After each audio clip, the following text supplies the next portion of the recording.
Hello everybody, I'm Chantal. I'm Cody. Welcome to Unit 2, Killer Kimchi. Ooh. Now this is serious stuff, guys. We're not playing around with our kimchi here. Okay, so in this unit, we have no kimchi going around killing people, but it's a bit more of a disgusting story. As we all know, when we go to a restaurant, specifically Korean restaurants, we all love the side dishes and specifically the kimchi that comes with that. And yes, people had a bit of a shock recently when they found out where this kimchi comes from.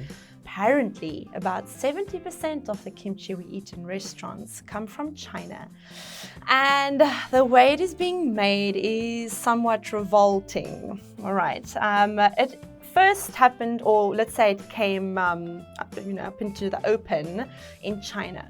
Someone commented online how they love eating kimchi, where another online user commented and warned them not to eat the kimchi specifically in the restaurants. Revolting. Revolting. And by way of explanation, proceeded to share a video of one such place where they make kimchi, where you can see a shirtless man walking through the water. I think he's barefoot too, and apparently it's like I used the word earlier, it looks a little revolting. And this information spread. People in Korea started finding out and they had quite harsh reactions. By way of explanation. By way of explanation. Before I obviously explained the where it comes from, did you know where the kimchi comes from?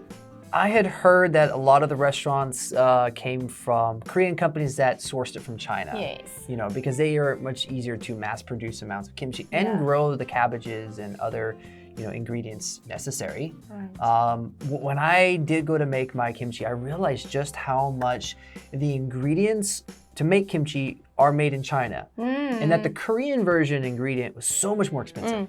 Like gochugaru, the Korean version is twice the price of the Chinese version. Yeah, that's true. And so that's why kimchi that's usually more expensive, you can find that it's the Korean company in Korea. Yeah. So your cheaper kimchi you're buying might be from China. You need to know. And now for the language focus. First up is warn to or warn not to. For example, the government is warning people to avoid crowded areas because of COVID-19. For the second one, it's make sure that. So for my example, make sure to unplug household electronics before going on a long trip. That wraps it up for our preview section. Please join us again for the review.